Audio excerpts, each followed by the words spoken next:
Boa noite a todos. Mais uma noite de encontro com o professor Walter de Andrade. Projeto Iniciação. Boa noite. Boa noite a todos, sejam todos bem-vindos ao nosso encontro, né? Projeto Iniciação. É um prazer muito grande estar com todos aqui e para continuarmos com os nossos estudos relativamente à ciência iniciática das idades, né? Nós devemos dizer que este nosso encontro, né, como sempre destacamos, é destinado a dar a base filosófica e iniciática para aqueles que pretendem seguir o caminho da iniciação. É uma porta de estímulo, de entrada e de estímulo, né? Que a base é sempre a doutrina secreta de Helena Petrovna Blavatsky e os ensinamentos do nosso augusto mestre, o professor Henrique José de Souza, fundador da Sociedade Brasileira de Obiose. Então, o objetivo é dar a síntese do conhecimento, né, a fim de propiciar aos pretendentes ao caminho da iniciação informações e valores importantes para essa finalidade. Outra finalidade do encontro é propiciar a reflexão a respeito do momento evolutivo que a humanidade está vivenciando neste início do século XXI e início da era de Aquário, né? Bom, um outro recado que nós queremos dizer é o seguinte, né? Outro assunto. Aqui, o nosso encontro é projeto iniciação. Então, e todos nós temos muitos projetos na vida, mas o principal projeto do ser humano é a sua iniciação. Como se faz a iniciação? Através de uma escola iniciática. É isso. Agora é necessário que essa escola iniciática siga rigidamente os princípios da ciência iniciática das idades. Então, cada um vai escolher a escola que quiser, né? Mas nós sugerimos aqui a Sociedade Brasileira de Eubiose, fundada pelo nosso augusto mestre, professor Henrique José de Souza. Agora, as pessoas podem perguntar, como que eu vou começar a participar da eubiose? É muito simples, é só fazer o primeiro grau, grau peregrino. Grau peregrino. Depois, faz-se mais 4 graus, totalizando 5 graus. Finalizando esses 5 graus, a pessoa pode se tornar membro efetivo da Sociedade Brasileira de Eubiose, no que nós chamamos de série interna. Aí a pessoa pode ler as revelações do augusto mestre professor Henrique José de Souza, pode participar de ritualística, de reuniões, de eventos todos, né? Tem uma enorme quantidade de atividades a serem que as pessoas podem participar, né? Agora, a pessoa diz, como é que eu posso começar o curso na eubiose? É muito simples. É só entrar no Google, né? No site do Google, ver lá na pesquisa, no busca do Google, pesquisa, e só colocar lá, Sociedade Brasileira de Eubiose. Vai abrir o quê? No site da eubiose. E o site da eubiose tem todos os departamentos da eubiose no Brasil. E a pessoa, então, escolhe um departamento específico. É claro que é bom escolher um departamento da sua cidade, né, se tiver, ou uma cidade próxima, e realizar e se inscrever para fazer o curso, o grau peregrino. Já está começando o grau em várias cidades, né? E dá tempo ainda de se inscrever. Escolhe a sua cidade, né? Então, é muito importante. Então, ela pode fazer esse acesso pelo site da Eubiose, né? Pelo Google, né? Ou então entrar diretamente no link da Eubiose, né? No Google. No Google é só digitar www.eubiose.org.br, já vai dar lá no site da Eubiose. Então, muito importante isso. Então, dá tempo então de começar o curso peregrino da Sociedade Brasileira de Eubiose. Então, desejamos todos uma feliz caminhada neste projeto Iniciação, né, e que todos atinjam o destino que a lei nos reserva, que é justamente o autoconhecimento, a iniciação e futuramente atingir o adeptado, né? Eu quero dizer também que aqui eu lancei um livro há tempo, lancei esse livro aqui, A Aurora dos Deuses no Braço de Orion. Ele pode ser comprado justamente no Conselho de Estudos e Publicações da eubiose, né? Pode ser, como pode ser feito através de e-mail, né? É só colocar o e-mail Conselho de Estudos e Publicações, põe assim, CEP, CEP, cep@eubiose.com.br.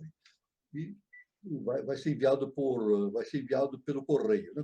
Agora, ou então pode entrar também em contato especificamente aqui em São Paulo, aqui no departamento Mooca, Rua Conde Prates 988, Cambuci, é isso? E falar com o senhor José Aparecido. O telefone é 20 21 72 90 e também há a possibilidade de ser enviado por correio também, né? Eu quero dizer também que na eubiose, só agora um lembrete, as pessoas que não tiverem um departamento na sua cidade, ou o departamento for muito distante, então é impossível a pessoa participar presencialmente, nós estamos voltando à atividade presencial na eubiose, né? Então, se a pessoa não tiver a oportunidade de frequentar o curso num departamento da sua cidade ou uma cidade próxima, a pessoa pode fazer o curso à distância, é o EAD, Ensino à Distância. Então, pode, no site também tem toda a informação, né? No site da eubiose tem toda a informação como faz o EAD, Ensino à Distância. É claro que a pessoa faz ensino à distância, mas vai ter todas as oportunidades depois de entrar para a série interna da sociedade, participar das ritualísticas, dos eventos todos, só que o ensino é à distância, né? Então, aí, entrando no site da eubiose, vai ter toda a explicação. A pessoa entra em contato e maiores explicações são dadas para o interessado. Muito bem.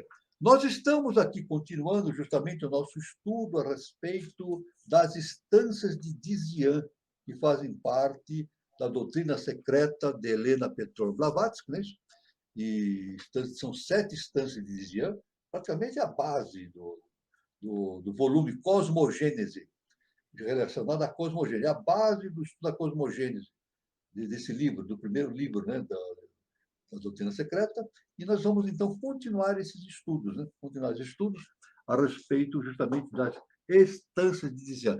Dizemos dizer que nós temos também, existem também as instâncias de Dizian ligadas à antropogênese. Aí são 14 instâncias, né?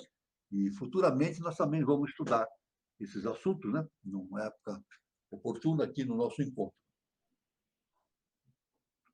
Muito bem, então nós vamos aqui seguir justamente continuando, inicialmente mostrando o texto diretamente vindo do chamado a instância diziana, que são as instâncias dizianas são pergaminhos antigos de origem tibetana, é isso?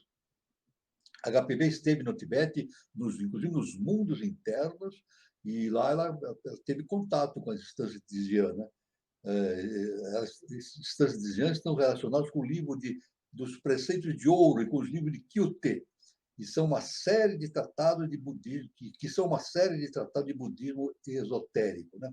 Então, isso aí é a base da cosmogênese dada por HPV, na sua doutrina secreta. Então, vamos então ver a instância de Dizian número 6. Número 6.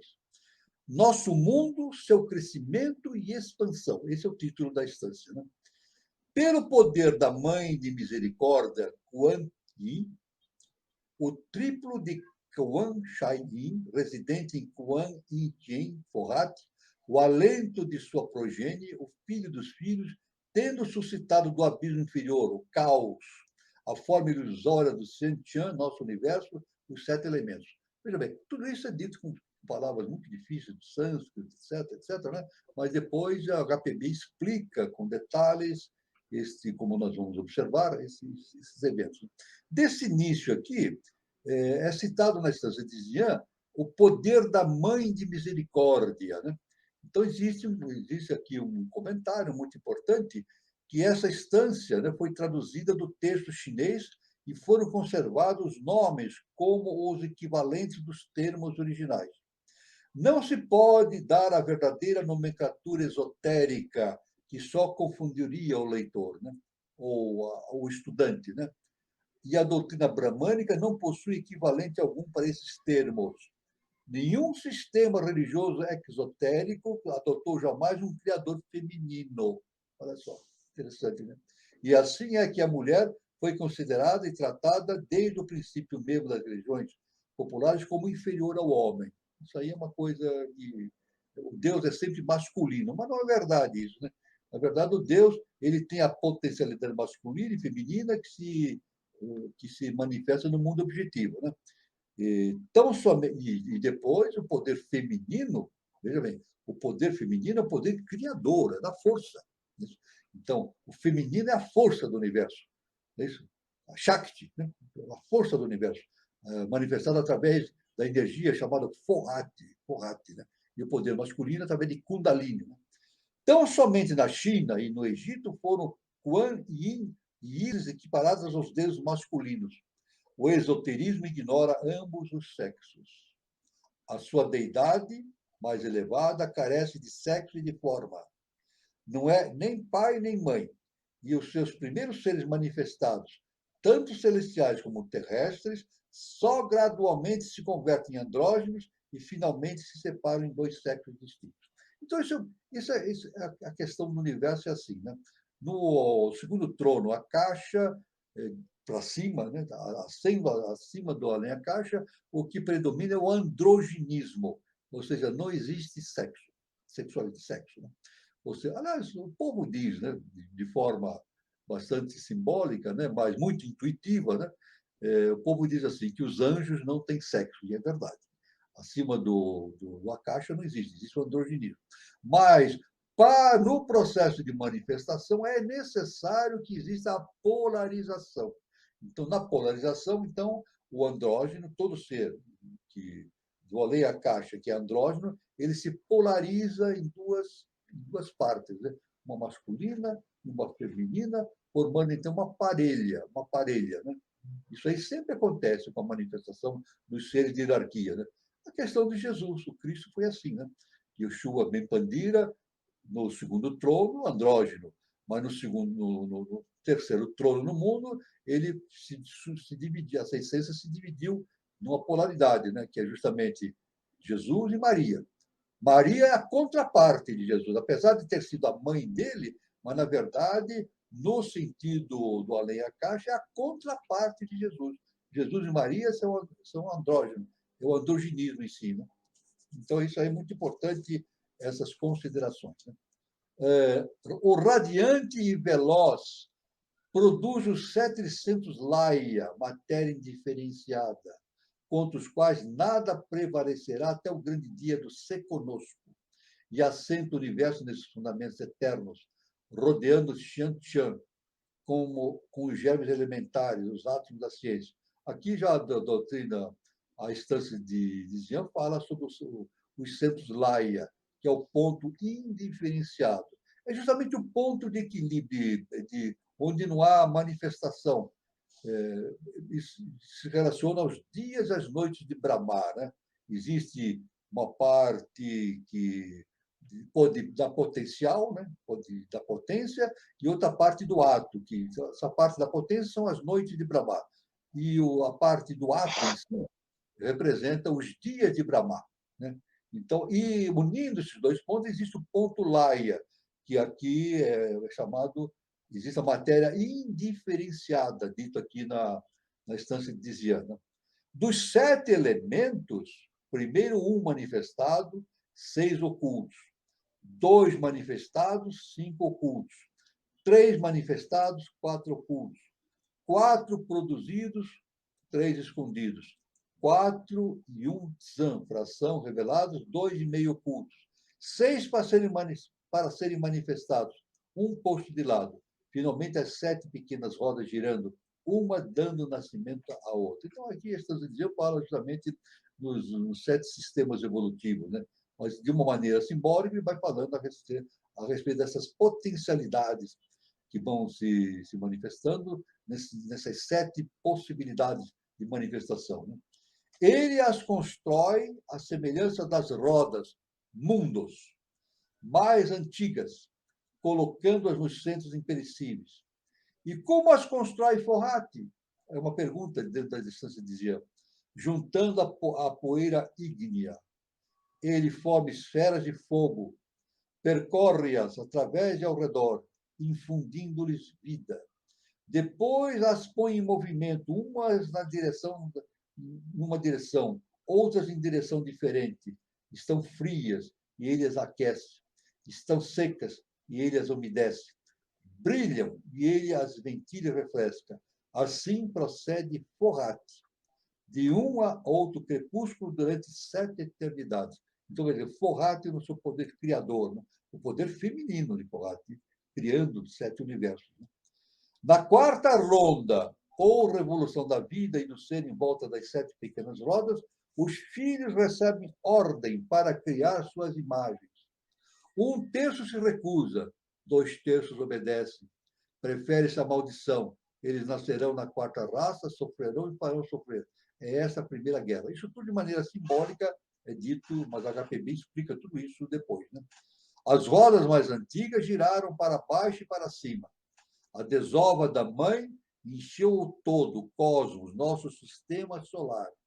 Houve batalhas entre os criadores e os destruidores, e batalhas pelo espaço. A semente da mãe aparecendo e reaparecendo continuamente. Isto é puramente astronômico. Faze teus cálculos, ó Lanu, o estudante, né? Se queres saber a data exata da tua pequena roda ou cadeia. Seu quarto raio é a nossa mãe, que é a Terra. Atinge o quarto fruto da quarta senda do conhecimento, que conduz ao nirvana, e compreenderás porque verás.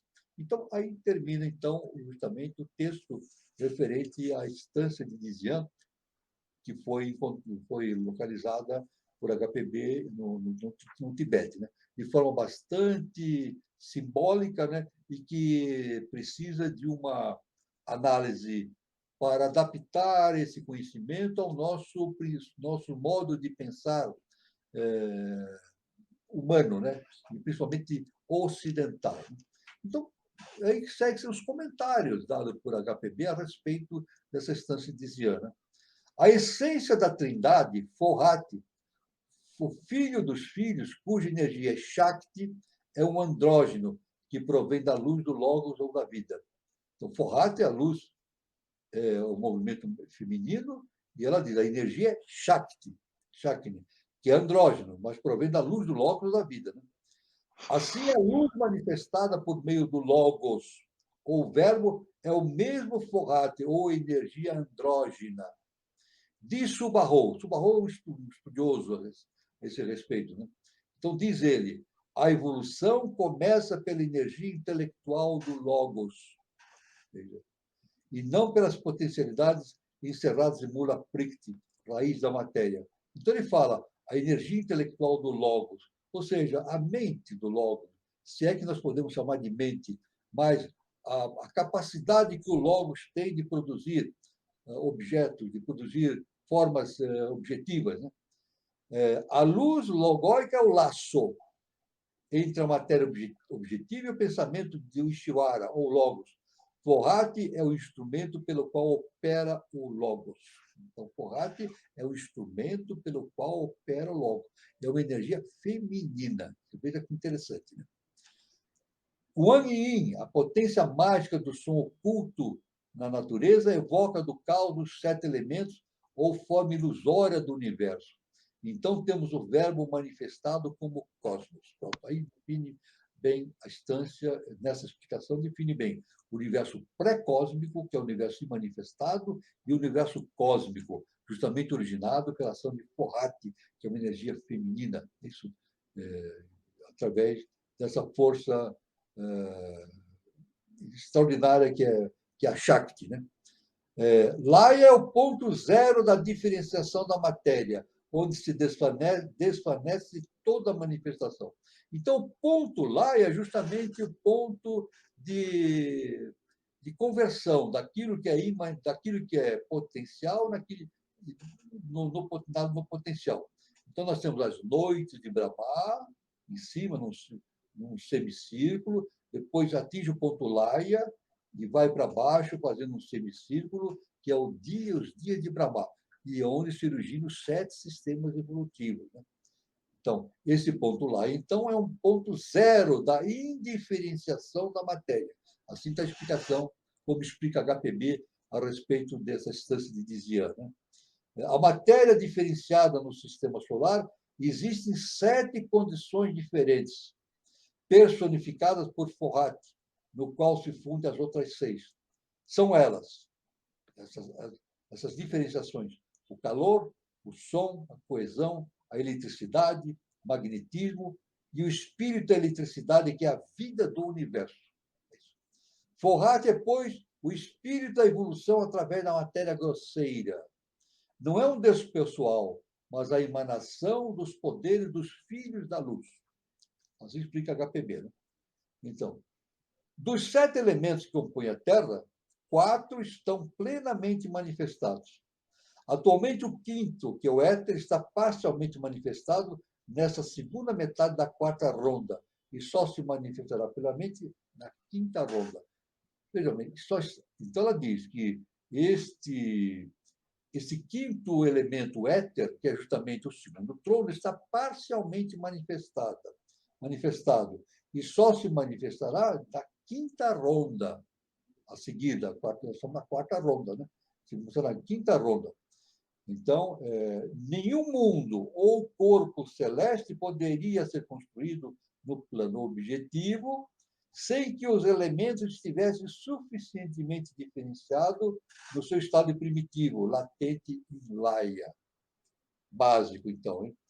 A diferenciação que existe no mundo manifestado jamais poderia existir, é isso, se não existisse a potencialidade que existe acima do ponto Laia, que é justamente as noites de Brahma, ou a potencialidade permanente que dá origem ao mundo objetivo. Né?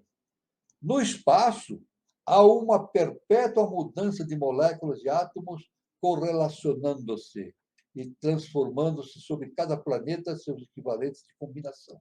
Olha só, importante. A escala de temperatura pode superar a mesma no universo inteiro, mas suas propriedades fora da associação diferem em cada planeta, e assim entram os átomos em novas formas de existência desconhecidas para a ciência. A ciência realmente desconhece ainda essas questões relacionadas com o plano de evolução, citados na ciência inicial das idades. A ciência desconhece isso aí. A ciência vai ter que dar um salto evolutivo muito grande para entrar nesses detalhes. Por exemplo, a essência da matéria cometária, os cometas, né? Durante a rápida passagem através da nossa atmosfera, experimenta mudança em sua natureza, porque os elementos de nosso planeta, como de seus irmãos do sistema solar, diferem um dos outros em suas combinações com os dos elementos cósmicos, de além dos nossos limites solares. Cada mundo possui seu forrate, que é onipresente em sua própria esfera de ação. Então, cada mundo tem essa energia forrate agindo sobre ele, de uma forma manifestativa muito forte. Né? Os mundos variam em poder e grau de manifestação. Os forrates planetários constituem um forrate coletivo universal. O aspecto de entidade de uma única e só absoluta não entidade, que é a absoluta seidade, é isso? Ou não ser, o eterno, né? Então, é claro que esse forrate é uma manifestação justamente que faz essa ligação entre o imanifestado e o manifestado, né? Mas tudo isso provém de um estado de não existência ou de plena existência, que é o ser e não ser. Eu devo dizer, de estado de não manifestação, que é justamente o eterno, né? O Pai é eterno, né? A essência pré-cósmica de tudo, né? Que nós não podemos entender porque escapa ao nosso entendimento. Bilhões de mundos são produzidos no Manvantara. Veja, no Manvantara, nós temos ali as noites de Brahma, passa pelo ponto Laia, forma os dias de Brahma. Então é dito, bilhões de mundos são produzidos no Manvantara. Então, é só a Terra que existe com possibilidade de ter vida? Não. Existem bilhões e bilhões de seres, de mundos espalhados pelo universo que têm possibilidade de ter algo semelhante que nós temos. Aliás, aqui a própria ciência admite a existência, é uma hipótese, né, de 200 bilhões de galáxias. Né? Nós existimos na nossa galáxia. O sistema solar está dentro da Via Láctea, que é a nossa galáxia. Né? Mas existem, segundo estatísticas científicas, estimativamente mais de 200 bilhões de galáxias. E nossa Via Láctea, segundo estimativas também, que se estima, é mais de 200 bilhões de estrelas. Veja bem, 200 bilhões de estrelas, quantos planetas? Então, são bilhões de planetas girando ao redor dessas estrelas que podem ter uma vida essencialmente igual à Terra. Agora, queremos dizer o seguinte, a questão da vida, a ciência fala muito nesse sentido, né? É possível a vida em outro planeta?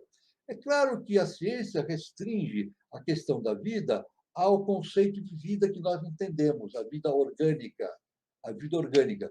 Mas nós dizemos, através da ciência inicial das idades, que a vida existe plenamente em cada milímetro, em cada milésimo de milímetro no universo. Não existe um lugar no universo onde não exista vida. É claro que vida igual à nossa no planeta Terra tem uma limitação, né? Não é todo o planeta, por exemplo, no nosso sistema solar, não é possível ter vida igual à Terra em outros planetas, né?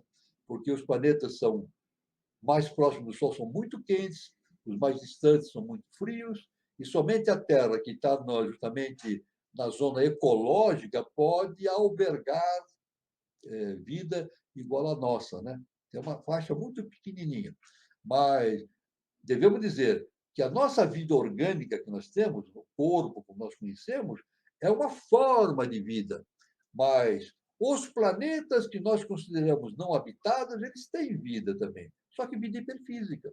É disso que nós falamos, que a própria comentário da HPB diz que a ciência não está ainda em condições de entender. Por exemplo, o Sol tem vida? Tem vida. No Sol existe vida, não é isso? Apesar de ser uma fornalha cósmica, mas existe vida no estado que é hiperfísico. Né? Existe consciência no estado hiperfísico do Sol. Ou em Júpiter, em Saturno, que é ao contrário, são muito frios. Né? Mas existe vida, não a vida orgânica igual à nossa, né? Mas vida hiperfísica que independe do estado de condições climáticas do orbe, né, em si. Né? Então, a vida, a ciência vai ter que atingir esse estado de consciência. A vida é plena em todo o sistema solar. É a base. É a coisa que mais existe no sistema solar, no universo, é a presença da vida. Né? O alento do pai e mãe sai frio e radiante, e aquece-se e corrompe para esfriar de novo, e se purificar no etéreo seio do espaço. Encerrado no seio da eterna mãe, em seu estado de prístina e virginal pureza, cada átomo nascido além dos umbrais de um reino está condenado à diferenciação incessante. Essa diferenciação é inevitável. Né? A mãe dorme ainda, que está sempre respirando. Cada inspiração envia ao plano manifestado seus produtos, os quais, para além desta ou de outra atmosfera planetária, o processo das pequenas rodas, uma dando nascimento à outra, tem lugar na sexta região, contando de cima para baixo, no plano do mundo mais material de todos, no cosmos manifestado, que é o nosso planeta Terra. Essas 7 rodas são a nossa cadeia planetária. Por rodas se indicam as várias esferas e centros de força. Então, nós temos, especificamente, dizendo aqui no modo de HPB dizer, nós temos o nosso sistema solar, que é o nosso universo.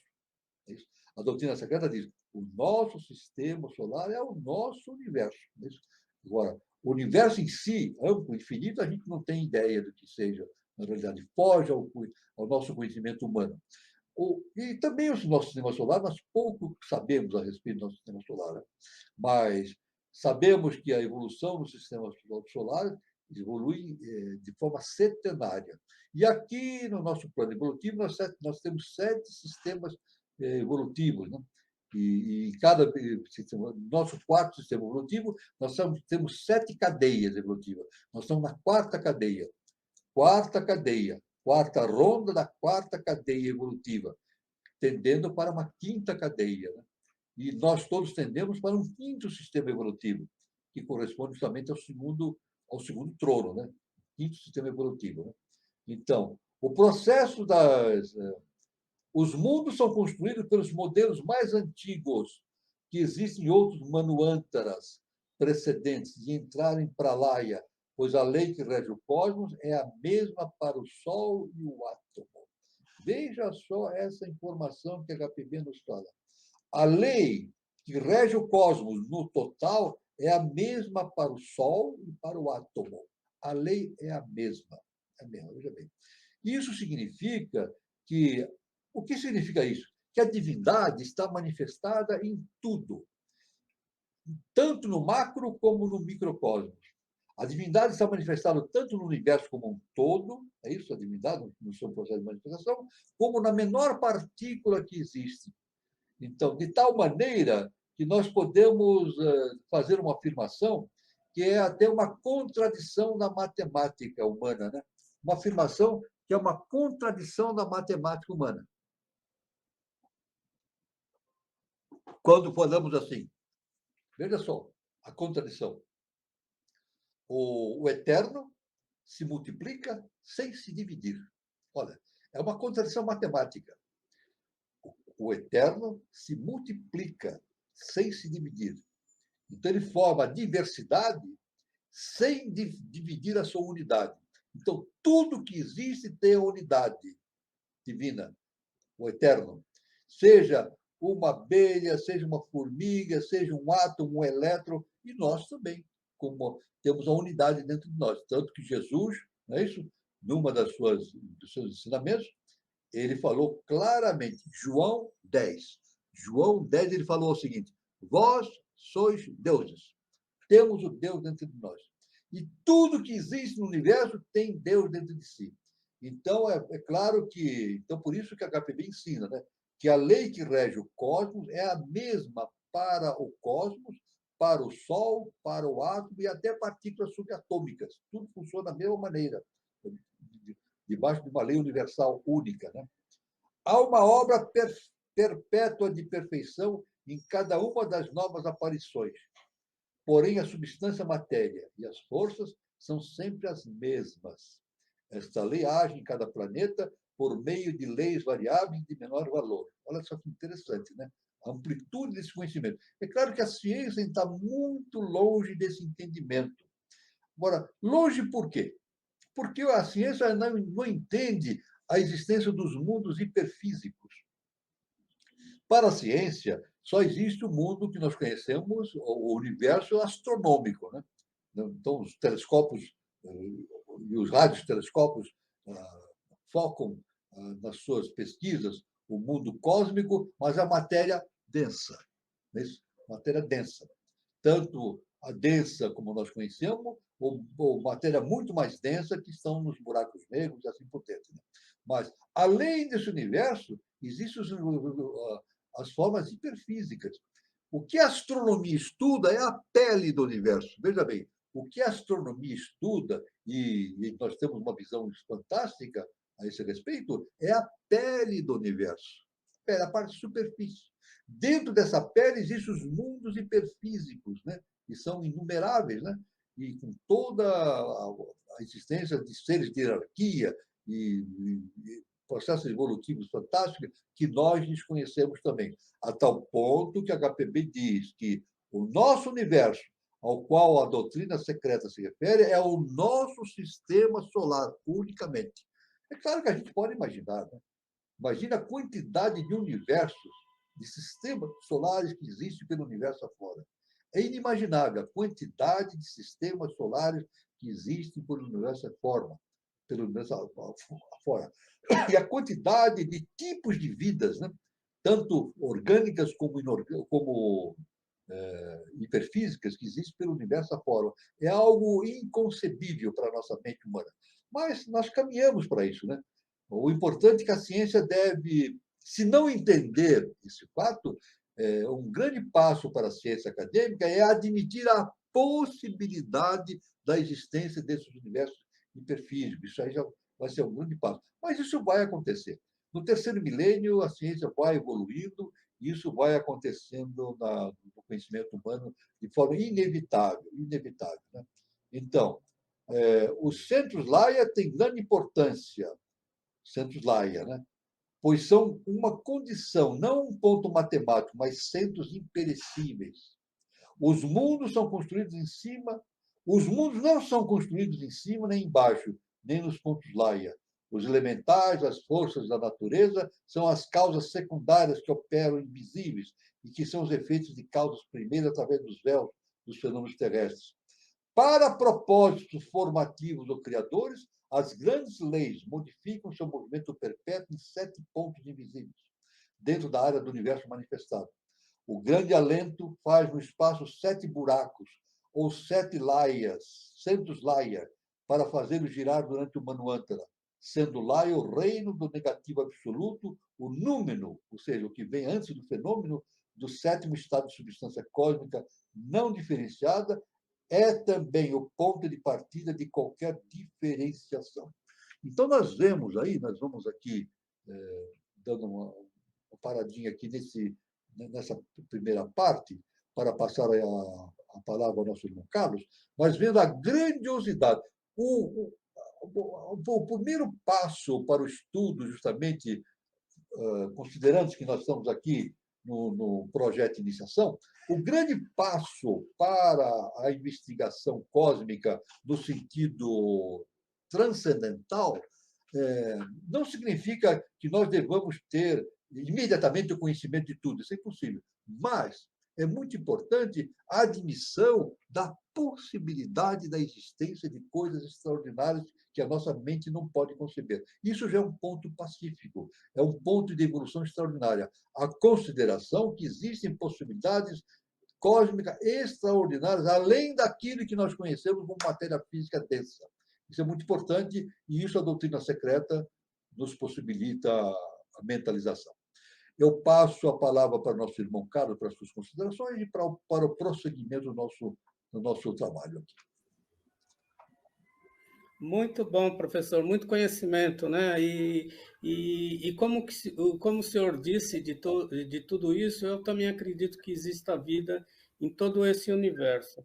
E uma coisa que eu quero também deixar registrado aqui e lembrar a todos, que amanhã é o dia do Loto Branco, 8 de maio, aniversário de passamento de Helena Blavatsky, né? Que foi em 1891. Então, Exatamente. né, professor? O dia do passamento de Helena Blavatsky ficou conhecido como o dia do Loto Branco. Exatamente, então, dia 8 de maio, né? 8 de maio. Então, aqui a nossa homenagem a Helena Blavatsky e a todo esse conhecimento que o professor Waltz tem trazido. Aliás, o professor disse que não existe, o acaso não existe, né? E a Segunda Guerra Mundial terminou no dia 8 de maio também, né? Olha, muitas coincidências em relação a essa data, né? 8 de maio de 1945. Isso. É muita coincidência. Nada acontece por acaso. Nada acontece por acaso. 8 de maio de 1945. E vamos aproveitar amanhã, dar um abraço nas mães, né? Homenagear as mulheres, também, as mães. Também. Olha que bom, a coincidência, né? Coincidência. O Dia das Mães, que coincidência não existe, né? O Dia das Mães, o Dia do Loto Branco, Dia da Mãe Divina, né? Da Mãe Divina. A Mãe Divina. A mãe na face da Terra, ela é expressão da Mãe Divina na face da Terra. Né? É verdade. E falar também do mistério dessa letra M, né, professor? M de mulher, também, de Maria, de mulher, mãe, de Maria. Maria, né? Tanta coisa importante, Maria. né? E a coincidência. Da Maia, né? Da Maia também, é verdade, da Maia. Muito legal falar sobre tudo isso, professor. E em relação ao que o senhor falou, professor, eu também acredito que a vida é em todo o universo, né? Mas a distância de Zian ela fica restrita somente ao sistema planetário. Exatamente. A doutrina secreta, A doutrina secreta, ela se refere apenas ao sistema solar. Isso a HPB deixa bem claro, apenas ao sistema solar. E o nosso sistema solar, o processo de evolução é centenário. Agora, no meu ponto de vista, eu não sei se existem outros ritmos deve existir, né? Outros ritmos de evolução em outros sistemas planetários, mas o nosso sistema é centenário. E isso dentro do âmbito do sistema solar. E falando em vida inteligente, o que é que ela diz em relação à vida inteligente fora do sistema solar e dentro do sistema solar?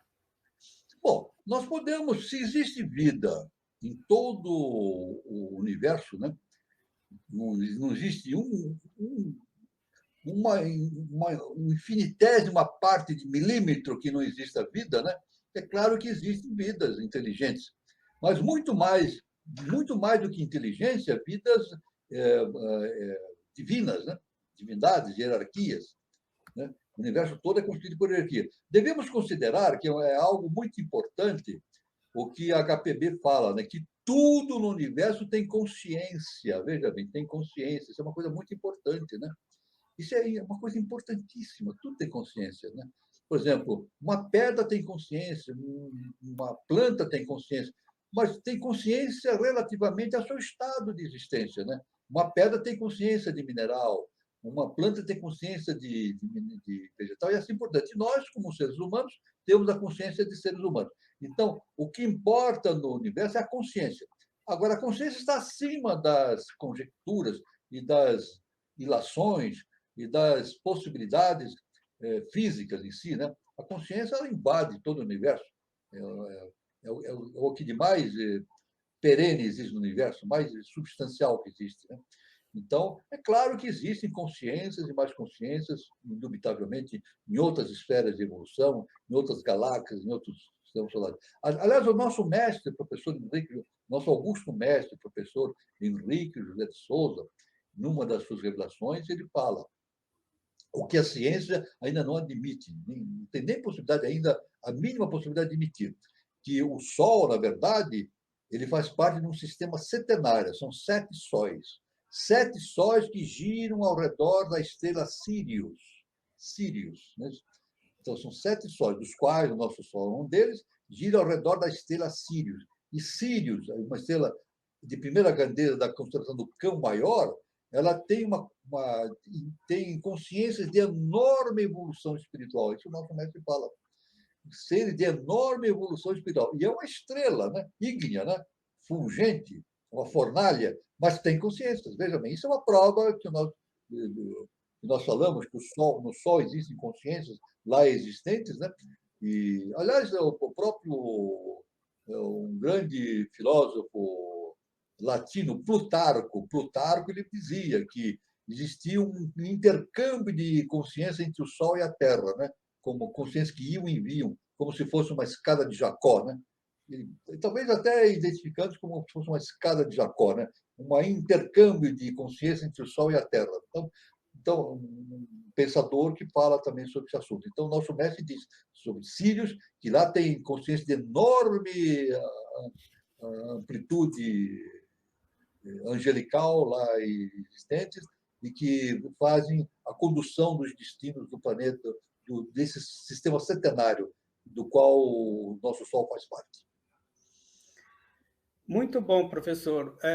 Vamos abrir agora para as perguntas. O Júlio Teixeira coloca: a Laia e a seguir o ponto Laia seria o início quando o ovo é fecundado, surgindo os 7 primordiais?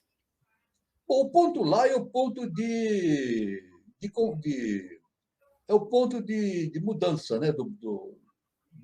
Da noite para o dia. Né? Então, a noite de Brahma muda para o dia de Brahma. É, é chamado ponto Laia. Né?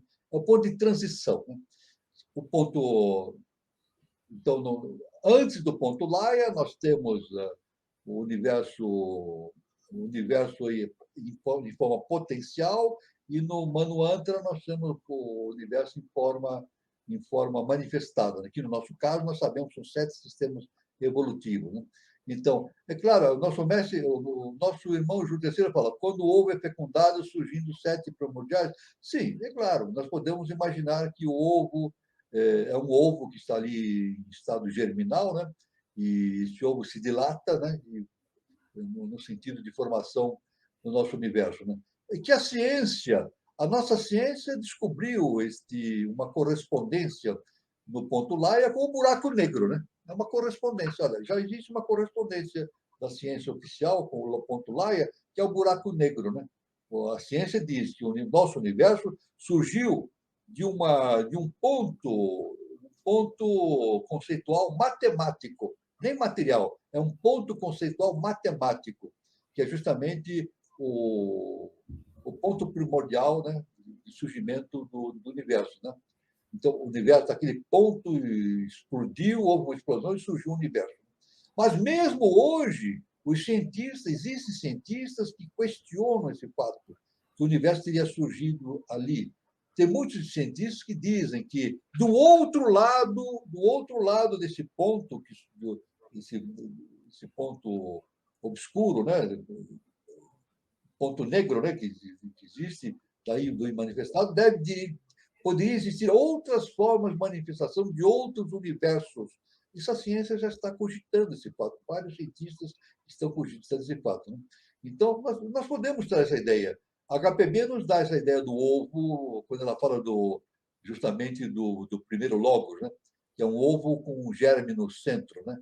Então, o ovo tem essa, essa forma de nos dar a ideia da germinação das coisas, originando novas possibilidades. Muito bom, professor. O nosso querido Itamar Oliveira, ele coloca o seguinte: Forat atuando em sete eternidades? Veja bem, na verdade, Forat, aqui no caso, né, nos nossos sistemas evolutivos, são 7 sistemas evolutivos, né? Forat se reúne, Forat se une com Kundalini.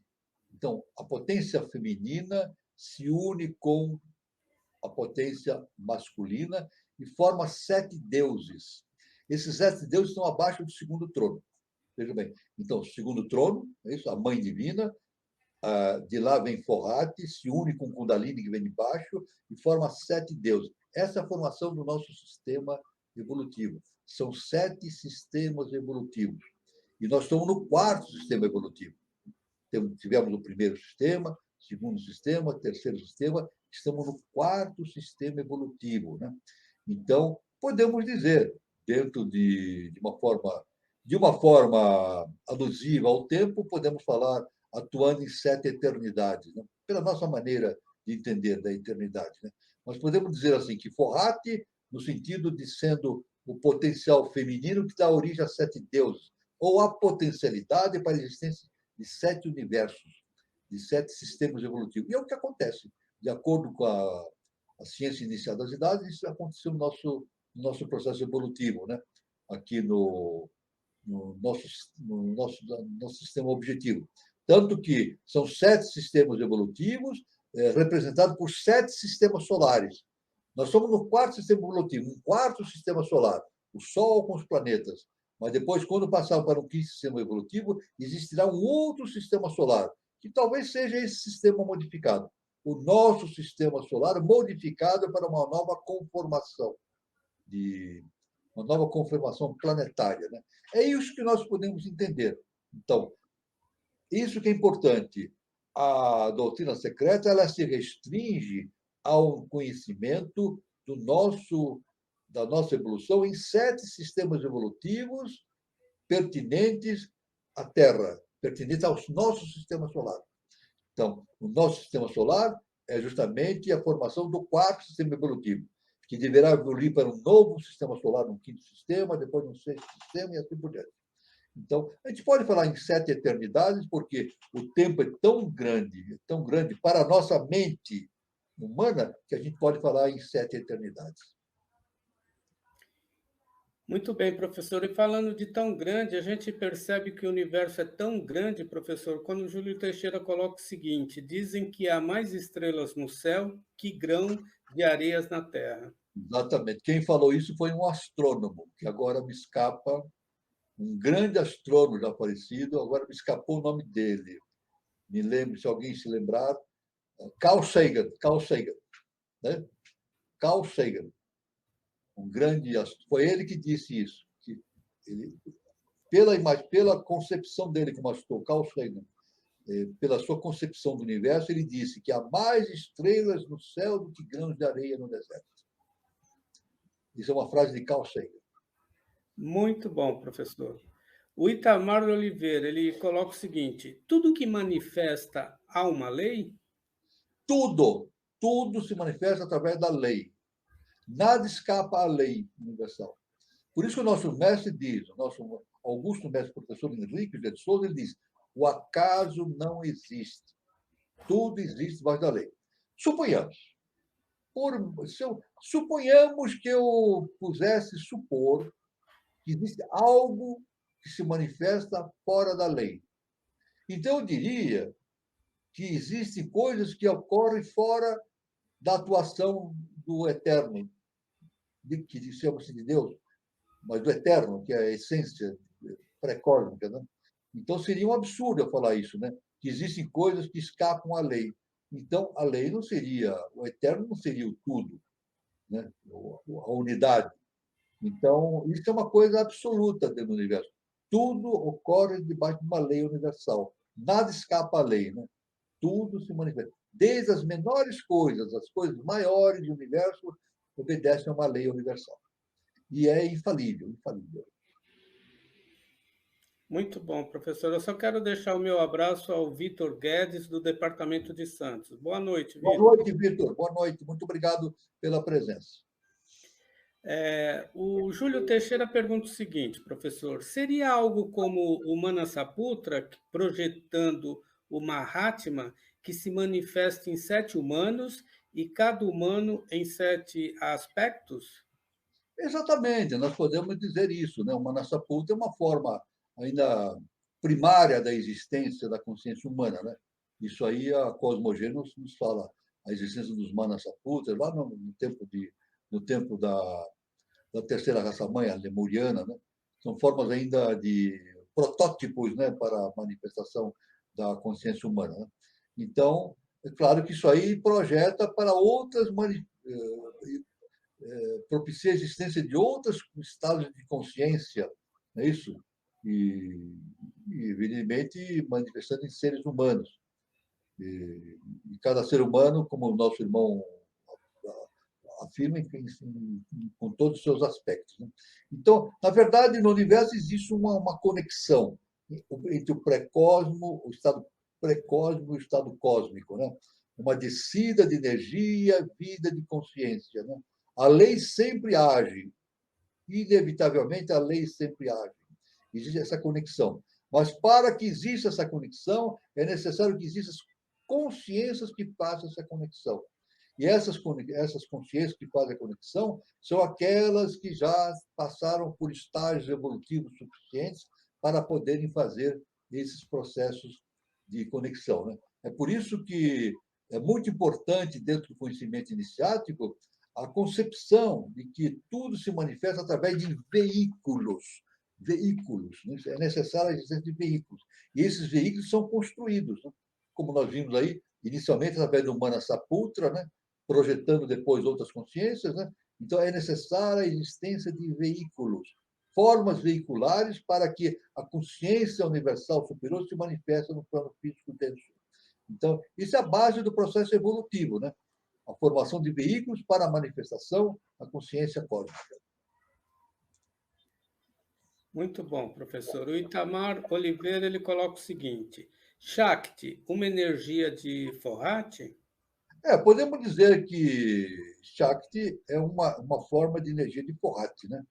Na verdade, tudo pela cosmogênese, pela antropogênese, cosmogênese, tudo tem o lado feminino, né? E o lado feminino é a Shakti.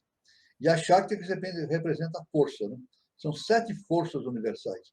7 forças universais, cada uma com uma função específica. Nós não vamos detalhar aqui, porque aí precisaria abrir um outro campo de estudos, né, específico. Nós vamos, num determinado momento, não é um momento adequado, mas existem 7 Shaktis, né? E cada Shakti tem um poder criador específico, né? Específico, né? Então, nós podemos falar aqui né, sobre energia de Porrati. Isso é energia de Porrati, claro, né? Se são 7 potências criadoras, e se Porrati tem essa potência criadora feminina, que é nós identificando como a mãe divina, né? O segundo trono, é claro, então, que existem essas diferentes Shaktis por esse motivo, né? Pela manifestação de Porrati provindo dessa energia criadora fantástica vindo da mãe divina. Muito bom, professor. O Júlio Teixeira faz uma provocação, mas existe vida que não seja inteligente, professor?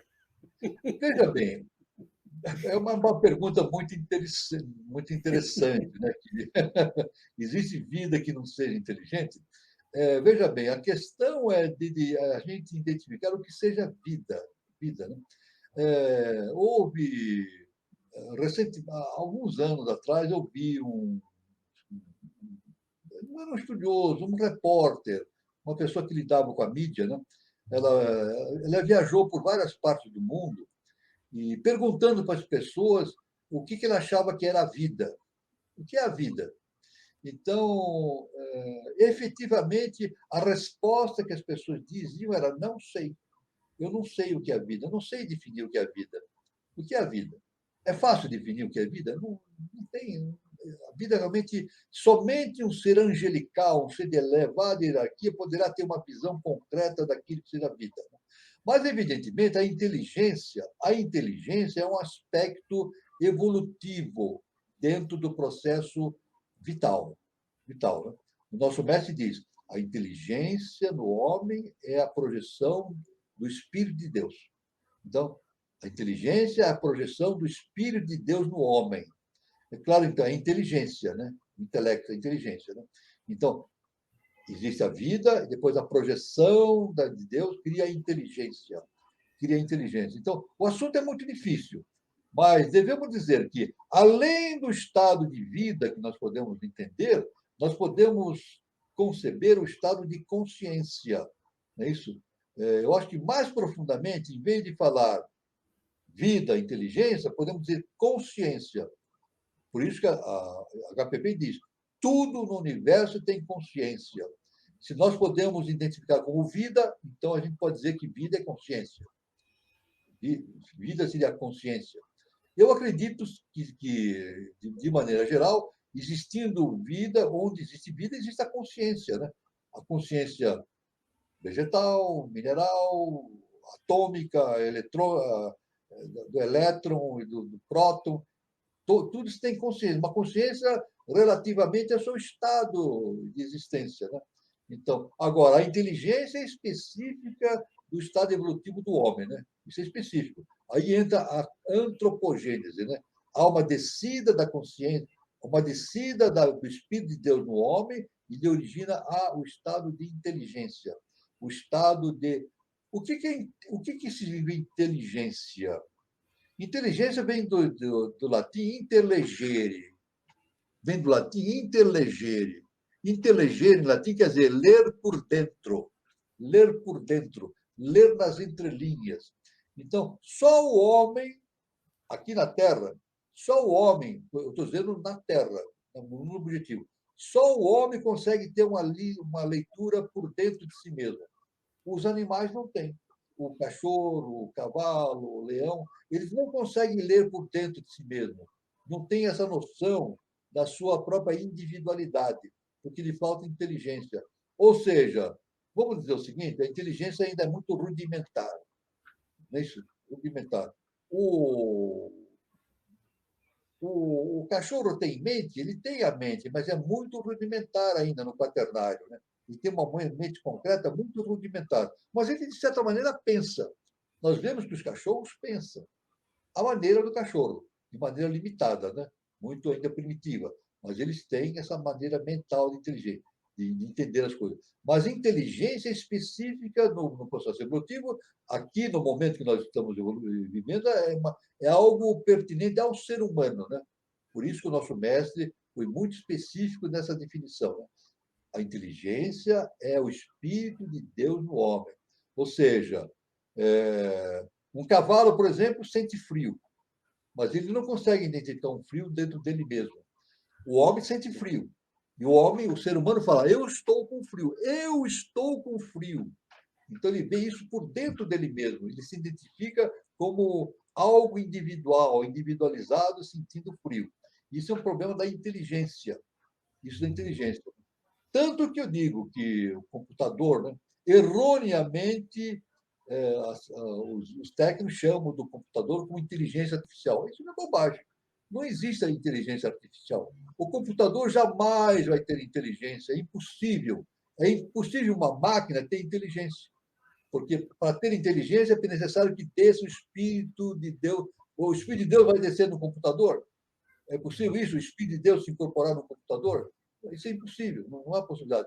É necessário ter uma conformação específica, evolutiva, para que essa emanação de Deus se manifeste através de um veículo. Então a inteligência é específica do ser humano.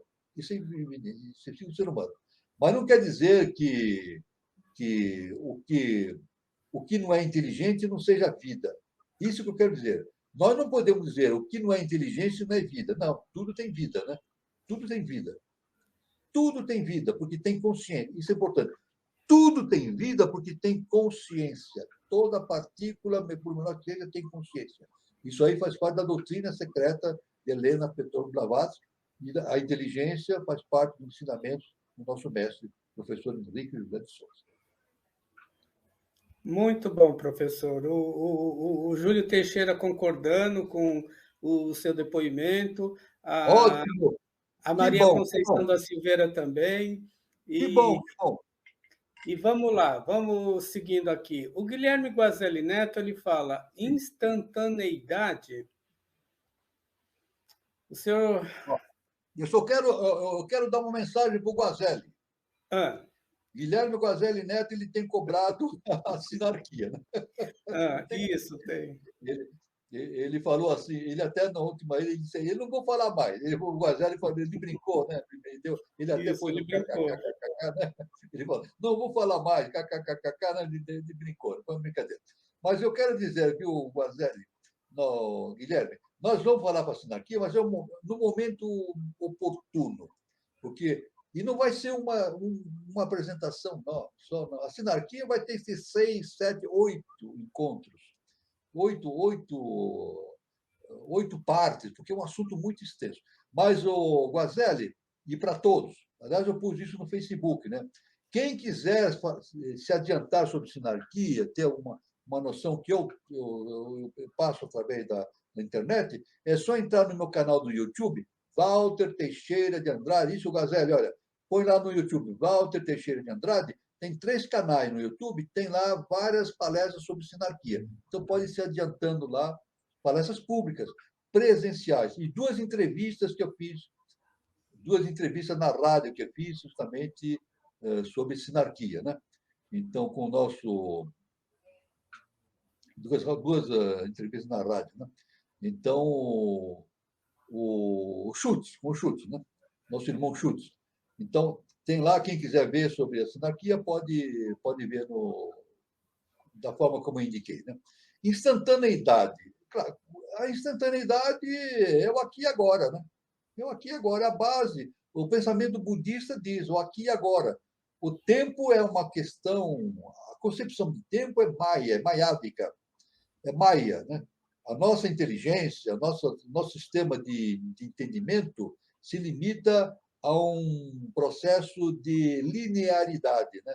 Tem que existir um passado, um presente e um futuro. Se não existir dessa forma, a nossa processo de entendimento das coisas é impossível a gente entender isso. Né? É impossível. Dentro do nosso aspecto evolutivo, da nossa situação evolutiva, tem que existir necessariamente um presente, um passado, um presente e um futuro. Mas, se nós nos resumirmos no sentido cósmico, isso tudo se resume de uma forma instantânea.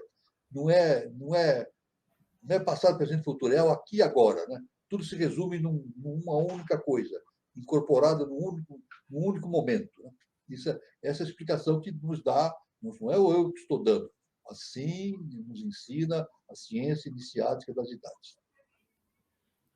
Muito bom, professor. O Vitor Guedes, lá de Santos, ele pergunta o seguinte: dentro do ponto de vista de iniciação, quando o nosso Sol ganhou forma que tem hoje, seria na quarta ronda evolutiva, na qual estamos hoje? Bom, o nosso Sol, ele tem. O nosso sistema evolutivo consta do Sol mais 7 planetas, né? 7 planetas. Então, faz parte do nosso sistema evolutivo, do nosso universo evolutivo, o Sol e os planetas, Mercúrio, Vênus, Terra, a Lua, não é isso? Marte não. Júpiter e Saturno. Marte não. Marte não faz parte do nosso sistema evolutivo. Assim ensinado por Helena Petron Blavatsky. Porque Marte faz parte de um quinto planeta, é um produto que sobrou, uma parte que sobrou de um quinto planeta que explodiu. É isso? Então, na verdade, inicialmente, nós tínhamos a seguinte situação: Mercúrio, Vênus, Lua, que girava ao redor do Sol, Terra, é isso? O quinto planeta, Júpiter e Saturno, 7 planetas. Explodiu o quinto planeta, sobrou Marte, mas Marte, então, não faz parte do processo evolutivo. Então, o nosso Sol tem a característica fundamental da visão evolutiva do nosso Sol, é isso, né? O nosso sistema evolutivo e 6 planetas. Então está faltando um quinto planeta. Então, a Terra, isso aí o nosso mestre nos ensina isso, né? Através das revelações, nosso Augusto Mestre, professor José de Souza, ele diz que a Terra tem, por essa conformação, devido à explosão do quinto planeta, né, que existia antes de Júpiter, não é isso? Então, a Terra, como não existe esse quinto planeta, a Terra tem que terminar a Lua, a Terra tem que terminar o processo lunar, tem que fazer o processo dela, da Terra, que é o quarto, a Lua é a terceira, fazer o processo dela, que é o quarto ponto evolutivo, e fazer uma quinta fase evolutiva, que é esse quinto planeta. A Terra, então, tem esta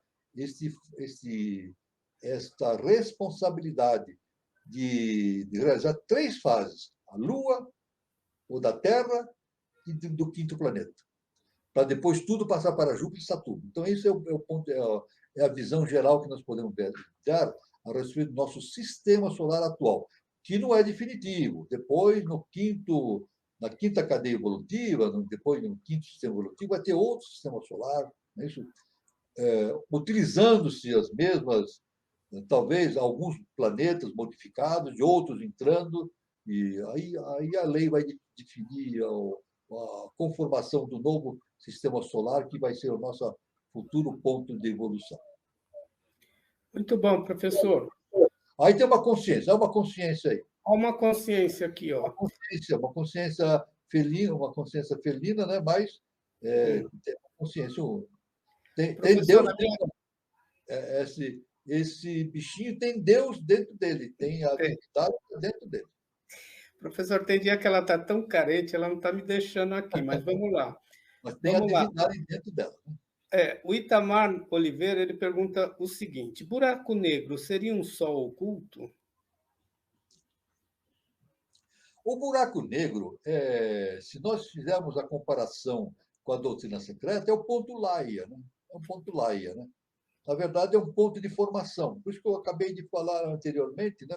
Que a ciência até define o buraco negro como através de uma concepção matemática, né? Eles chamam de uma singularidade, né?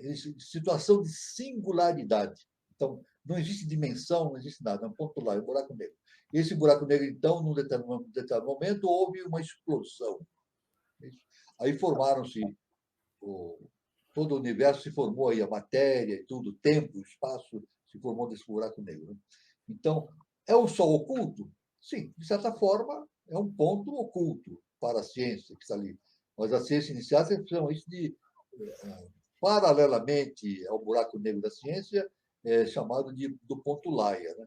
E, como eu disse, muitos cientistas hoje, não sei se são muitos, mas vários cientistas afirmam, hipoteticamente, que antes do ponto Laia, do buraco negro, e talvez possa existir outras formas universais de existência, né? Que nós desconhecemos. Né? Então, antes do buraco negro existiam outras coisas, outras coisas. Isso aí através da física quântica, né? São novos caminhos que a física quântica está abrindo para o entendimento do universo. Então, é isso que a gente podia falar a respeito desse significado do buraco negro como um sol oculto. Né? Muito bom, professor. E o Guilherme Guazelli, ele pergunta o seguinte: o quarto sistema é o ponto de saída para a Satyayuga? Veja bem, nós estamos num processo de transformação, né, para passarmos do Satyuga, né, estamos na Kali Yuga, a Idade do Ferro, né, Idade do Ferro, e vamos passar para a Idade do Ouro. Já estamos, esse processo já está em andamento, né? Tanto que é dito, o nosso mestre diz que o terceiro milênio, justamente, é a era de Maitreya já existente, né? O Avatara Maitreya, né? Ele vai indicando um novo caminho, né? Saindo da Idade do Ferro para a Satyuga, que é a Idade do Ouro, né? Isso, inevitavelmente, já está acontecendo. É isso? A partir de 28 de setembro de 2005, isso já aconteceu. Nosso mestre deu até uma data, 28 de setembro do ano 2005, e justamente começou a manifestação de Maitreya, efetivamente, dando no nosso, na nossa fase evolutiva, né, que é o terceiro milênio, dando impulso para a nossa Satyuga. Né? Inevitável vai acontecer. Isso é inevitável acontecer a Satyuga. Né? Agora, a pessoa pode dizer, mas com tantos problemas que a Terra tem, com tantas incertezas, com tanta violência, com tanto desamor, será possível, em 1000 anos, até 3005, haver esse processo que nos conduz efetivamente para que a Satyuga se manifeste? Né? Então, aí entra a lei universal. A lei universal. E Jesus, o Cristo, já nos disse, já no seu tempo, a questão dos fins dos tempos, separação do joio e do trigo. E nós estamos vivendo esse momento, separação do joio e do trigo. É isso. E o nosso mestre afirma, através dos seus ensinamentos, que isso é verdadeiro. A separação do joio e do trigo. Separação do joio e do trigo, pela lei universal, não é uma condenação ou uma condenação para aqueles que não tiverem prontos para a Satyuga. Não. Será apenas o que nós falamos na escola, repetir de ano. Né? A gente fala, vai repetir de ano. Grande parte da humanidade vai repetir de ano, não vai passar de ano. Então, ela vai ter que sair da Terra. Veja bem, isso o nosso mestre fala. Grande parte da humanidade vai ter que sair da Terra e vai ser levada para mundos obscuros, mundos primitivos. Para quê? Para serem castigados? Não, para reiniciar o processo evolutivo. Vamos repetir de ano, né, como se fala na escola. Né? Vamos reiniciar o seu processo em estados mais primitivos, para que no futuro, mais adiante, atinja o seu estado de consciência pertinente a uma Satyuga. Isso é importante. Né? Então, esse julgamento que vai existindo, esse transbordo que existe para outros mundos, não vai ser um castigo, mas é uma oportunidade. Oportunidade da lei que é justa e perfeita. E a lei universal é baseada nesses dois pontos que nosso amado Jesus Cristo ensinou: o amor e o perdão. A lei perdoa e dá oportunidade para aqueles recalcitrantes que não querem evoluir, evoluam de maneira em mundos adequados para que esse processo ocorra. Então, é isso que nós podemos falar, baseando-se justamente nos princípios da doutrina secreta e dos ensinamentos do nosso professor Henrique de Souza, e também baseado nos ensinamentos do nosso amado Mestre Jesus o Cristo. Muito bom, professor. O Júlio Teixeira coloca o seguinte: uma bactéria que transforma comida em pele, sangue, etc., tem mais inteligência que um computador? Mas é claro que tem mais inteligência. Uma bactéria mais evoluída. O computador já diz o nome, ele computa. Ele apenas organiza os dados. Ele organiza os dados. O computador, ele é apenas uma criação de um software. É um software, uma criação de uma inteligência.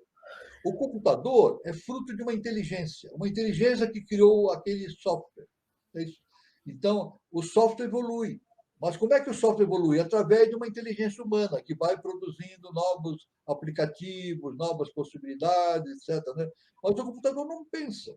O computador não diz assim, eu sou, eu quero, eu estou aqui. O computador não fala, eu estou amigo, eu estou aqui. Algum computador já falou alguma coisa assim? Será que alguém já ouviu o computador e falou, amigo, eu estou aqui, conversa comigo? Não tem possibilidade, porque não tem inteligência. Então, eu digo o seguinte, que uma bactéria é algo infinitamente mais evoluído que um computador. É evidente. Por quê? Porque a bactéria tem DNA. Veja bem, uma bactéria tem DNA. O computador não tem DNA, são fios. O computador tem bateria, tem fios, tem ligações, conexões, ele computa. Por isso, por isso que por isso que se fala que é informática. Né? O computador é no plano da informática, ele age com informações apenas. Ele faz a ligação de informações rapidamente, muito rapidamente, a vantagem que o computador nos traz. Ele é muito rápido na conexão dessas informações. Mas, mesmo assim, ele demora um pouquinho. Né? Às vezes, ele está mexendo no computador, ele demora um pouquinho para fazer as suas conexões. Né? Mas é claro que o nosso irmão Júlio, sem dúvida nenhuma, uma bactéria é infinitamente superior ao computador. O computador ele apenas é um software, né? Fruto de um software, de uma criação humana. E uma bactéria não, ela tem DNA. DNA significa ela tem a projeção da divindade nela também. O DNA tem um arquétipo. O DNA não surge por acaso. Nada acontece por acaso. O arquétipo é justamente a projeção de um arquétipo.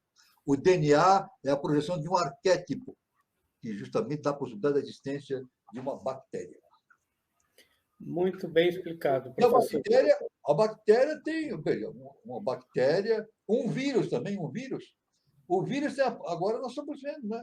Sempre Vivendo vimos. isso, vivendo a O vírus, pandemia. ele cria as suas variedades, né? Ele tem a capacidade de variar, criar novas possibilidades, né? E o computador não tem essa possibilidade de criar, não tem essa possibilidade. Então, um vírus é infinitamente mais consciente do que um computador. O computador apenas é informática, né? Isso é uma coisa muito importante para a gente considerar. Então, não existe inteligência artificial e jamais vai existir. Muito bom, professor. O Itamar Oliveira pergunta: e o planeta Plutão? E o lado oculto do Sol? O planeta Plutão ele gira. Aliás, hoje a ciência resolveu transformar o planeta Plutão num asteroide. Né? Plutão perdeu a fama de ser um planeta, tiraram essa. Hoje é um asteroide, né? Porque a órbita dele tem uma certa irregularidade que não coincide com. É questão de orbital. Essa decisão foi uma questão orbital, porque inclusive, o Plutão interpenetra a órbita de outros planetas, né? Então, ele se assemelha muito mais a um asteroide do que um planeta. Mas na astrologia, não. Na astrologia, Plutão está lá. É isso, Plutão, Urano, Netuno e Plutão fazem parte da astrologia. Então, aí tem uma outra questão que a ciência não se adequa ao pensamento esotérico. Né? Então, o planeta Plutão, chamamos astrologicamente e continuamos a chamar de planeta Plutão. E pela astrologia, Plutão tem uma influência enorme sobre o destino da Terra, né? O destino do ser humano. Né? Só que ele tem uma influência coletiva. É isso? Até Saturno, de Mercúrio até Saturno, a influência é pessoal. É uma influência pessoal em cada consciência humana. E Urano, Netuno e Plutão, eles têm uma influência coletiva, não especificamente individual, mas coletiva. Mas, agora, o lado oculto do Sol. Existe o lado oculto do Sol. O nosso mestre fala que o Sol não é amarelo, ele é azul. Então, é o lado oculto do Sol. Então, isso a ciência jamais. Atualmente é inconcebível para a ciência imaginar que o Sol tem um lado oculto que a ciência não consegue ver, né? Que o Sol é azul e que lá tem consciências que lá residem, consciências muito superiores à nossa, né? Que lá residem.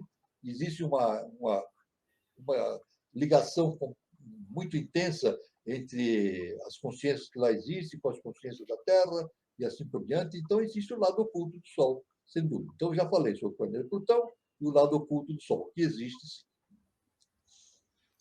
Muito bom, professor. O Neuri Francisco Morandi, ele pergunta o seguinte: esse quinto planeta tem relação com o quinto sistema? Tem relação, sim, porque esse quinto planeta está relacionado com o quinto senhor, né? Que era justamente o quinto senhor existente antigamente, né? Que hoje é Arabel, né? Era Luzbel, o nome dele era Luzbel. Hoje ele chama-se Arabel, está relacionado com o sistema do roncador, né? O sistema do roncador. Né? Então, tem relação com o quinto sistema. Por que tem relação com o quinto sistema? Porque o quinto planeta está relacionado com o quinto senhor, Luzbel, Arabel. E Luzbel, Arabel, justamente é o impulsionador da humanidade para uma quinta estágio evolutiva, que é o quinto sistema. Então, tem perfeita relação com o quinto sistema, sim. Muito E bom, professor. veja bem, olha, veja bem, o quinto planeta está relacionado com o quinto senhor. O quinto senhor está relacionado com o quinto sistema. Aí está. Muito bom, professor. O Guilherme Guazali Neto pergunta: o fim dos tempos seria o fim dos tempos cronológico, ontem, amanhã, e o tempo psicológico, desejos e ansiedades, para nos atentemos no agora? Veja bem, existe o tempo psicológico. Agora, vamos dizer o seguinte: olha, o que está relacionado com a psicologia está relacionada com o quê? Com o quaternário. Com o quaternário. Isso. Comportamento humano. O comportamento humano. Com os 4 temperamentos. A psicologia, 4 temperamentos. Isso. Se bem que na psicologia, né, Freud, né, já falava no superego, no id, no ego e no id. Ele já falava isso aí, né? Veja bem, um gênio, né? Já falava no superego, no ego e no id. O superego, se a gente atentarmos de maneira bastante específica, ele tem uma correlação com a tríade superior, é uma abertura para o entendimento da tríade superior. Né? Agora, a tríade superior já não está mais relacionado com a psicologia nossa, né? A psicologia nossa. Tanto que o budismo, isso, os próprios budistas dizem que o budismo não é uma religião, isso, é uma psicologia transcendental. Isso. O budismo é uma psicologia transcendental. Por quê? Porque lida com os fatos transcendentes da criatura humana. É isso. Enquanto a psicologia lida com o quaternário, com os temperamentos, 4 temperamentos. Mas existem 7 temperamentos. É isso. 4 temperamentos ligados ao nosso mundo, o nosso quaternário, e 3 temperamentos ligados com a tríade superior. Então, são 7 temperamentos. Só que esses 7 temperamentos ainda estão em desenvolvimento, no qual o quinto temperamento está relacionado com o mental abstrato. É isso. O sexto temperamento está relacionado com o Buddhi, a intuição. E o sétimo temperamento está relacionado com o Atman, o Cristo interno. Então, o fim dos tempos cronológicos, o tempo psicológico. Veja bem, se a gente for assim, o nosso irmão Guazelli fala, o fim dos tempos seria o fim dos tempos cronológicos.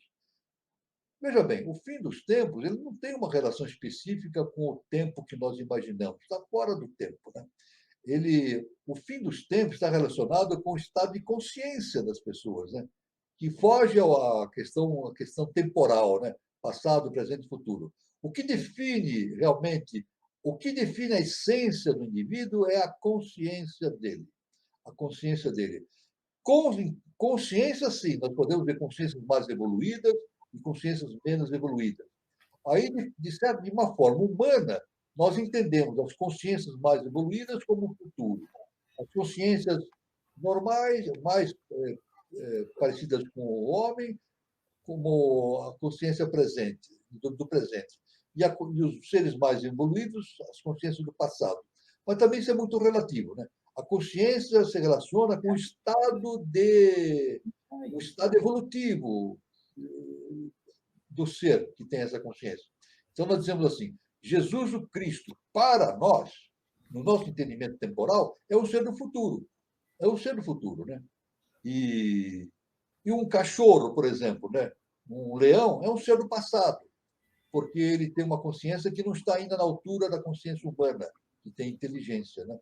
Agora, um outro detalhe importante é o seguinte, que nós, através desse processo que nós chamamos de, justamente, o projeto de iniciação, né? Projeto de iniciação, nós mexemos nesse tempo que existe dentro de nós, né? Quando nós começamos a produzir o processo de iniciação em nós, a nossa maneira de ver do quaternário, nós caminhamos para o futuro. Então, nós somos uma máquina do tempo. À medida que uma pessoa vai se autoconhecendo, vai produzindo seu conhecimento interno, vai caminhando para o estado de adeptado, ela vai caminhando em direção do futuro. Tanto que o nosso mestre diz, houve um momento que o nosso mestre afirmou, o que é um ocultista? Nosso mestre diz, o ocultista é aquele que vive o futuro da sua raça. O ocultista é aquele que vive o futuro da sua raça. Então, então vamos ver assim, Jesus o Cristo é o nosso futuro. É isso? Não o nosso futuro temporal, o nosso futuro consciencial. Mas aí não podemos ligar com o fator temporal, mas o fator consciencial. Professor, o pessoal está adorando o programa de hoje, professor. Muito bom. Obrigado, viu, Patrícia? Um abraço para você, Patrícia. Fico feliz. Isso. O professor, tem duas perguntas parecidas, eu vou colocar as duas. A primeira é do Anderson Baldo. Como trazer a Agartha para a superfície, tá? E a outra é do Itamar Oliveira. 3005, Agartha e os seres de Agartha vêm para a Terra? Aí está, muito bem. Primeira pergunta: como trazer a Agartha para a face da Terra? Fazendo a nossa transformação interna. Pronto. A resposta é única. Como é que nós podemos trazer a Agartha para a face da Terra? Fazendo a nossa transformação interna. Autoconhecimento. A segunda pergunta: em 3005 a Agartha vem para a face da Terra? Sim, vem. É o Walter que está afirmando? Não, é o professor, o nosso Augusto Mestre Henrique José de Souza, que afirmou isso. Em 3005, a Agartha vem para a face da Terra. Isso, nosso mestre falou isso. Então, quem viver, verá. Que fala assim, quem viver, verá. E todos viverão até para ver. Todos viverão para ver. Estejam em que estado, em que lugar estejam, viverão para ver a Agartha na face da Terra. Então, essa a resposta que eu dou para os nossos dois irmãos. Muito bom, professor. Em virtude do horário, chegou o momento, né, professor, de eu dar aqui o meu recado. O recado, exatamente. Pessoal, como toda terça-feira, a gente tem a nossa roda de conversa. E nessa terça-feira, dia 10 de maio de 2022, só com o horário é um pouquinho diferente, pessoal. Atente ao horário. Essa terça-feira será um pouco mais cedo, às 20h15, tá? O tema será sobre reforma política judiciária, tributária e da Previdência, tá? Então, será apresentada no Congresso Nacional, em 23... foi, né? Apresentado no Congresso Nacional em 23/10/2017, o Manifesto Eubiótico, né? O manifesto eubiótico para o Brasil que propôs importantes reformas no avanço, né? no que avançou o Brasil. A abertura será feita pelo o nosso querido venerável Leonardo Faria Jefferson de Souza.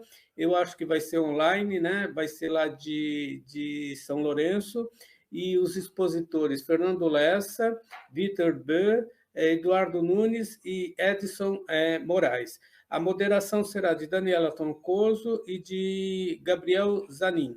Então, a gente conta com a participação de todos. Lembrando mais uma vez, nossa roda de conversa será um evento COGEP, né, Manifesto Biótico, e será com horário antecipado, às 20h15. Portanto, nessa terça-feira, 10 de maio, nossa reunião será às 20h15. Aguardamos todos vocês, tá? Para nos prestigiar, e eu quero agradecer a participação de todos, tá? Foi muito legal o programa de hoje, foi muito participativo, e o programa de hoje é vocês que fazem. Obrigado, Dália. Maria Dália, muito boa bom tê-la noite, aqui. Maria Dália. Isso, e eu quero desejar para vocês um bom final de noite, um bom final de sábado, um bom domingo, Dia das Mães. Aproveitem e dê aquele abraço apertado naquela que vocês amam muito, que é a mãe de vocês. Um bom domingo e até o próximo encontro. Eu queria fazer uma última observação, viu, Carlos? Pode fazer. Com relação a essa palestra que nós vamos ter, mas eu não vou participar desse trabalho, mas eu vou dar uma ideia que é pertinente aos ensinamentos do professor Henrique de Souza. Né? O que vai mudar o mundo? A gente pergunta, o que vai mudar? O que pode mudar o mundo? São as eleições?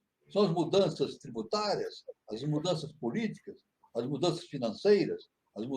Qualquer mudança que seja? Não. Só tem duas coisas que podem mudar o destino do mundo: o caráter e a cultura. Aumentar a cultura, não só a cultura acadêmica, mas a cultura universal. E o caráter, a transformação interna de cada pessoa. Isso, sim, são os dois pontos. Faz parte da Ordem do Ararate, que todos, quando participarem da eubiose, é o lema da Ordem do Ararate: transformação através do caráter e da cultura. Isso que eu queria dizer, então, para encerrar. Eu agradeço a todos. Muito bem lembrado, professor. Não foi bom, Carlos? Foi bom lembrar. Foi ótimo, né? Foi ótimo, então, foi ótimo. Um bom fim de semana. Obrigado pela presença. Luz, paz e amor para todos, e fiquem com Deus.